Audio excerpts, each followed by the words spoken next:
박 대통령 보란 듯 펑펑 눈물을 쏟아낸 조윤선 전 장관 얘기를 해보겠습니다.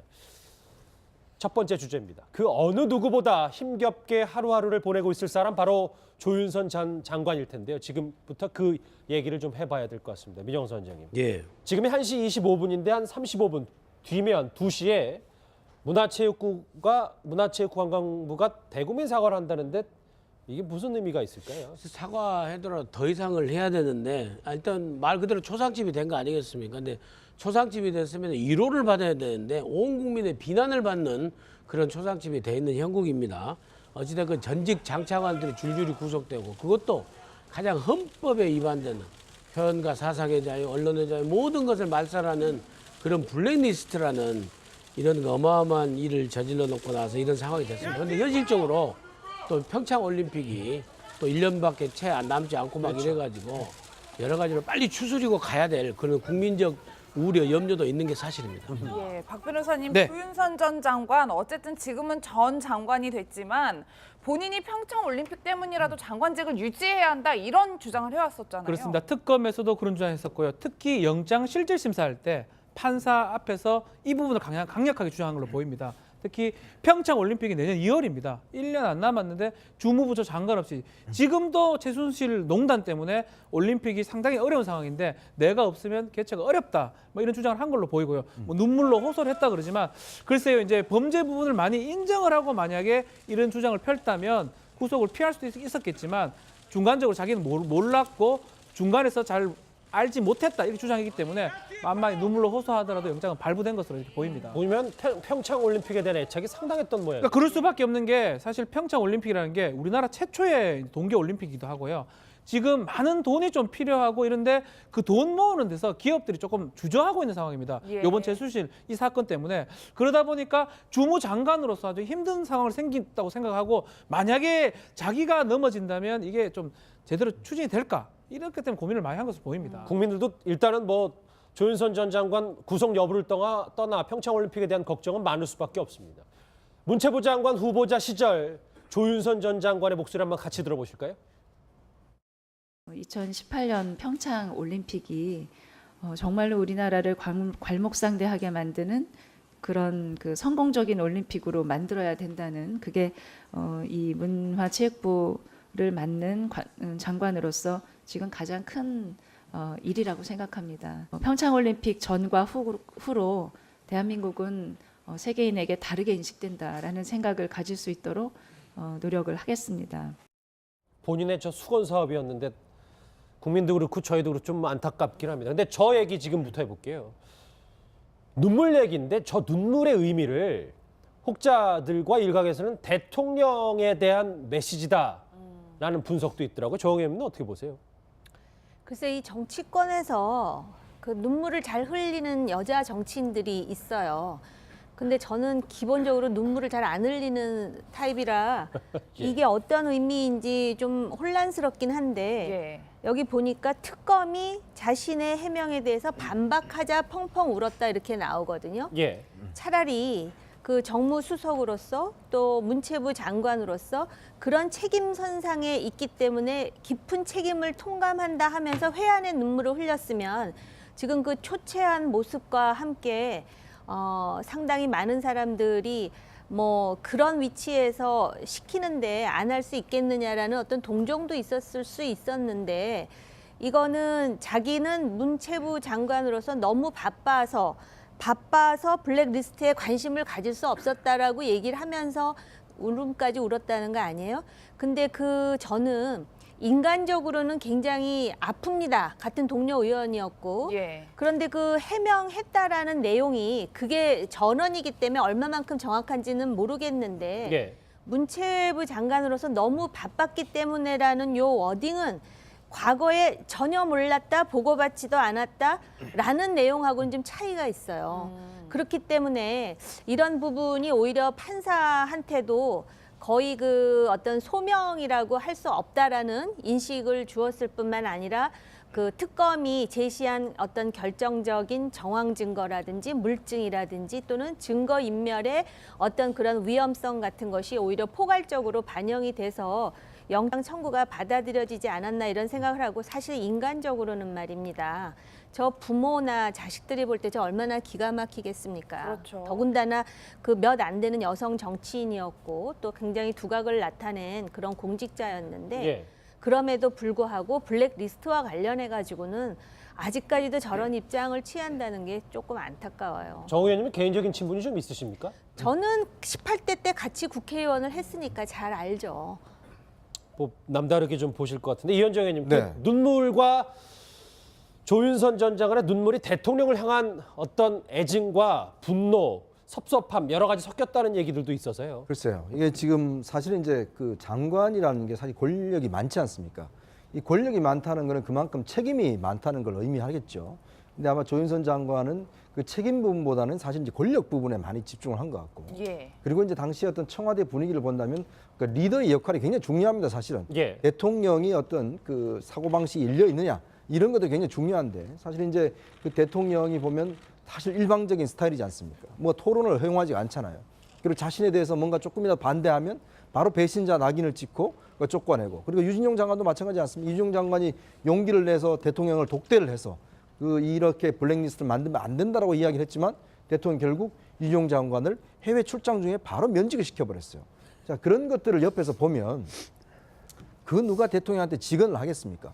그러니까 사실은 그런 어떤 감시자 이런 것들이 있어야 되는데 불구하고 그런 건 역할을 사실 옛날에는 보면 민정수석이 그런 역할을 많이 했습니다. 예. 그러니까 민정수석이 어떤 민심을 어떤 이야기를 듣고 또 홍보수석도 뭐 언론사의 이야기를 들어서 대통령한테 이런 이야기를 전하고 했었는데 사실 박근혜 정부 그에서 청와대 같은 경우는 자 우병우 민정수석, 그다음에 김성훈 홍보수석 이런 분들 같은 경우는 오히려 더 강경했다고는 걸로 알려지고 있거든요. 예. 자 그러면 이런 청와대 내에서의 어떤 감시적 역할이 완전히 무너졌다고 볼 수가 있죠.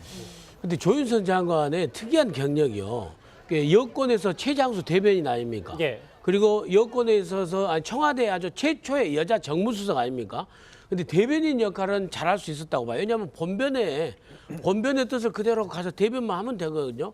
근데 정무수석은 다릅니다. 정무수석은 정말 당청 간에 협조를 해야 되고 또 야당과 특히 갖다가 소통의 창구가 돼야 되는데 이건 정무수석을 하나의 벼슬로 생각하고 대통령의 수발만 드는 대통령의 신기 보좌만 하는 어떤 수발수석이 아닌가 이런 비판적인 사실 얘기가 많았어요. 근데 그게 바로 방금 이 의원이 얘기하신 대로 문체부 장관에 가서도 권력으로 생각한 거예요. 자기 업무를 갖다가 충실하게 하고 대통령을 이 정부가 제대로 가는 길을 갖다가 제시하는 국무위원으로서 역할보다는 권력으로서 대통령을 갖다가 신기보좌하는 장관으로 충실해가지고 이런 일이 터진 게 아닌가 해서 더욱더 안타깝고 아쉬워요. 예, 박 변호사님 그런데 조윤선 전 장관이 뭐 하드디스크 쓰던 것도 교체하고 굉장히 주도 면밀한 모습을 보였는데 정작 영장실질심사에서 눈물을 흘렸단 말이에요. 네. 그래서 그 진정성에 대해서 의문을 제기하시는 분들이 참 많아요. 글쎄요, 이제 영장 실질 심사를 하다 보면 부장 판사가 진행을 하면서 질문들을 많이 하고 하는데 그 과정에서 특히 이제 검찰 측에도 질문을 할 수가 있거든요. 예. 그 과정에서 조금 본인한테 어렵다라고 아마 판단한 것 같아요. 특히 진술 증거라든지 특히 더 중요한 것은 물증, 하드디스크를 교체했던 부분 이런 것들이 지금 나왔기 때문에 본인이 이제 빠져나가긴 어렵다고 생각을 했는데 빠져나가려면 결국은 좀 동정에 호소를 해야 되는데 그 동정에 호소한 게 평창 올림픽이라든지 아니면 뭐 집에 얘기도 다 합니다. 할 수 있는 얘기는 모든 걸 하면서 결국 눈물 흘리는 거기 때문에 글쎄요, 본인의 판단 미스가 좀 아닌가 싶어요. 만약에 증거가 확실했다면 처음부터 인정하는 방향으로 가서 오히려 김기춘 전 실장한테 몰아주는 방법이었다면 본인은 빠져나올 가능성도 있었는데 그거는 실질심사까지는 놓친 게 아닌가. 그렇기 때문에 결국은 눈물로 호소할 수밖에 없는 그런 상황으로 간 걸로 보입니다. 그렇군요. 화면 하나 같이 보실게요. 왜냐하면 주말 사이 그리고 오늘까지 가장 많이 회자됐던 저 영상과 사진인데 먼저 박준 변호사님 사실관계부터 먼저 확인해 보면 네. 구치소 안에서는 무조건 화장도 못하고 렌즈도 못 끼고 뭐 이렇습니다. 그렇지는 않습니다. 화장은 이제 모르겠습니다. 남자 화장, 여자는 다르기 때문에 일반 뭐 크림이라 그러죠. 크림이나 단순한 좀 싼 화장품들은 이제 비치가 돼 있어서 사용이 가능하고요. 뭐 색조 화장이라든지 뭐 그런 걸 하면 안 되지 않겠습니까? 그런 거는 불가능하고 수의를 입어야 되는데 지금 나오고 있는데 1월 17일 날은 목에 목티가 있죠. 예. 목티 저렇게 나올 수는 없고요. 없는 상황이고 민목으로 나와 있는 혹시나 목걸이라든지 이런 자해할 수 있는 도구가 있을 수 있기 때문에 그렇고 안에서는 수의를 입어야 되고 밖에 나오면 사복 착용이 가능한데 예. 본인의 선택의 착용이 가능한데 다만 뭐 끈이 있다든지 넥타이를 한다든지 이런 건 안 되고요. 저런 어떤 모습에 이제 왼쪽에 차고 있는 저 배지, 수영자 배지를 착용하고 이렇게 나오도록 할 수 있는 그런 상황입니다. 예, 정 의원님 저희가 닷새간의 그 조윤선 전 장관의 모습을 쭉 보여드렸는데 굉장히 힘들어 보이는 모습이에요. 저는 근데 개인적으로 저런 거는 우리가 얘기 안 했으면 좋겠다는 생각을 했어요. 왜냐하면 우리 여기 젊은 황 앵커도 계시지만 여자, 특히 사회생활하는 여자들이 화장하는 게요. 예. 누구한테 이쁘게 보이기 위해서 하는 게 아닙니다. 일종의 자기무장이에요. 그래서 왜 옛날에 그 일본의 그 대벌들을 보면 전쟁 전에 토요토미 히데요시도 화장을 하고 당당한 모습으로 나가는 장면이 이렇게 그 묘사가 되기도 하고 그러거든요. 예.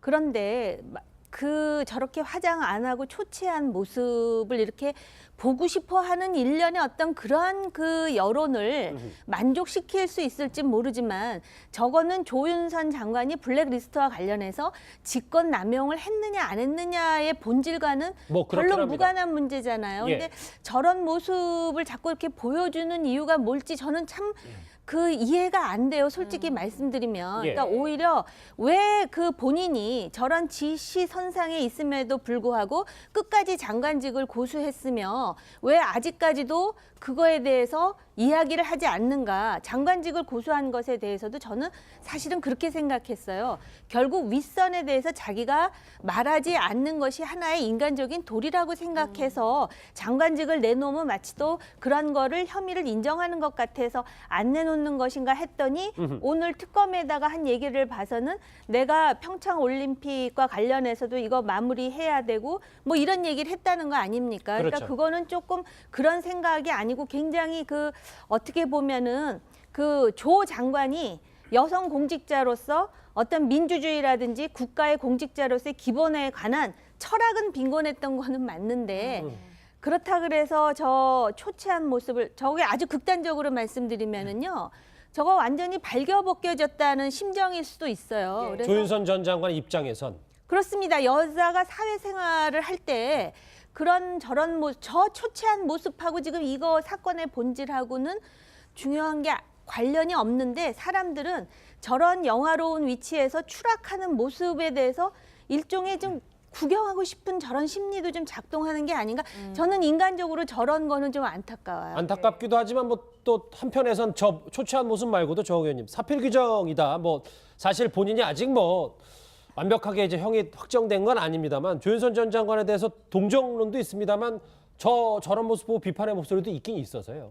네, 그러니까 저도 비판적인 사람이에요. 예. 그러니까는 아직까지도 지금 블랙리스트와 관련해가지고 저런 입장을 고수하고 나는 반듯하게 살아왔다고 얘기했다는 거 아닙니까? 예. 전원에 따르면. 그렇죠. 이건 반듯한 게 아니죠. 엘리트 코스를 밟은 사람이 적어도 지식인으로서 어떤 철학을 가져야 되고 근본적으로 자기가 모시는 권력에 대해서 아까 이현정 위원께서 말씀하셨듯이 진언을 안 한 거 아니에요. 결국은 자기의 영달을 위해서 했다라고 비판할 수 있는 소지는 있지만 적어도 외모와 관련해서는 말하고 싶지 않습니다. 이해가 좀 됐어요. 아니 근데 이제 언론의 그 선정성이라고 락이 그런 측면도 뭐 있을 수 있겠지만은 제가 생각할 적에는 조윤선 장관이나 김기춘 실장이나 마찬가지예요. 자기들이 그렇게 권력을 누리면서 했을 적에 우리 국민들을 생각하지 않고 자기들 권력의 유지를 위해서 이렇게 해왔던 그런 모습에서 발가벗긴 모습. 이게 인간적으로 무슨 모욕을 주고 인간적으로 발가벗기지 한 것이 아니라 그 권력에 땅땅거리던 모습에서 이제 추락한 그 민낯을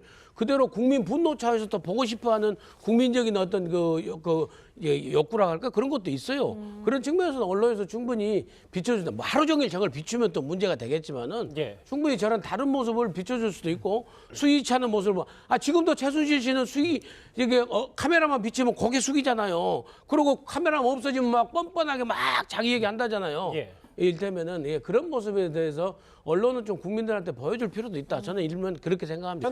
평창 올림픽에 대한 애착이 상당했던 모양. 그러니까 그럴 수밖에 없는 게 사실 평창 올림픽이라는 게 우리나라 최초의 동계 올림픽이기도 하고요. 지금 많은 돈이 좀 필요하고 이런데 그 돈 모으는 데서 기업들이 조금 주저하고 있는 상황입니다. 예. 이번 최순실 이 사건 때문에 그러다 보니까 주무장관으로서 아주 힘든 상황을 생긴다고 생각하고 만약에 자기가 넘어진다면 이게 좀 제대로 추진이 될까 이렇기 때문에 고민을 많이 한 것으로 보입니다. 국민들도 일단은 뭐 조윤선 전 장관 구속 여부를 떠나 평창 올림픽에 대한 걱정은 많을 수밖에 없습니다. 문체부 장관 후보자 시절 조윤선 전 장관의 목소리 한번 같이 들어보실까요?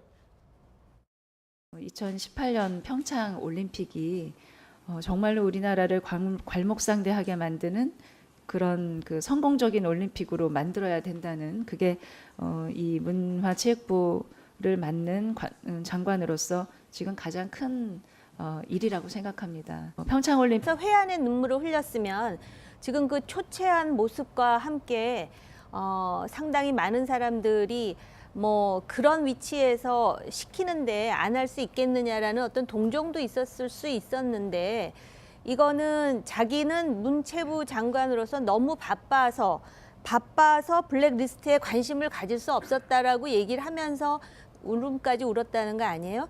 근데 저는 인간적으로는 굉장히 아픕니다. 같은 동료 의원이었고. 예. 그런데 그 해명했다라는 내용이 그게 전원이기 때문에 얼마만큼 정확한지는 모르겠는데 예. 문체부 장관으로서 너무 바빴기 때문에라는 요 워딩은 과거에 전혀 몰랐다, 보고받지도 않았다라는 내용하고는 좀 차이가 있어요.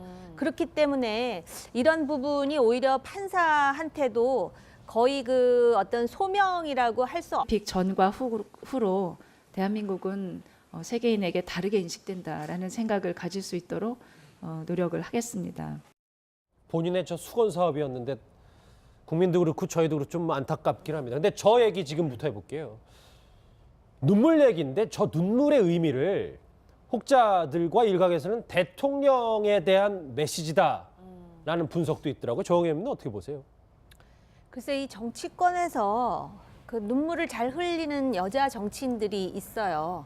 근데 저는 기본적으로 눈물을 잘 안 흘리는 타입이라 이게 어떤 의미인지 좀 혼란스럽긴 한데 예. 여기 보니까 특검이 자신의 해명에 대해서 반박하자 펑펑 울었다 이렇게 나오거든요. 예. 차라리 그 정무수석으로서 또 문체부 장관으로서 그런 책임 선상에 있기 때문에 깊은 책임을 통감한다 하면 박 대통령 보란 듯 펑펑 눈물을 쏟아낸 조윤선 전 장관 얘기를 해보겠습니다. 첫 번째 주제입니다. 그 어느 누구보다 힘겹게 하루하루를 보내고 있을 사람 바로 조윤선 전 장관일 텐데요. 지금부터 그 얘기를 좀 해봐야 될 것 같습니다. 민정수 원장님. 예. 지금이 1시 25분인데 한 35분 뒤면 2시에 문화체육관광부가 대국민 사과를 한다는데 이게 무슨 의미가 있을까요? 사과하더라도 더 이상을 해야 되는데 일단 말 그대로 초상집이 된 거 아니겠습니까? 근데 초상집이 됐으면 위로를 받아야 되는데 온 국민의 비난을 받는 그런 초상집이 돼 있는 형국입니다. 어찌됐건 전직 장차관들이 줄줄이 구속되고 그것도 가장 헌법에 위반되는 표현과 사상의 자유, 언론의 자유 모든 것을 말살하는 그런 블랙리스트라는 이런 어마어마한 일을 저질러 놓고 나서 이런 상황이 됐습니다. 그런데 현실적으로 또 평창올림픽이 또 1년밖에 채 남지 않고 막 이래가지고 여러 가지로 빨리 추스리고 가야 될 그런 국민적 우려, 염려도 있는 게 사실입니다.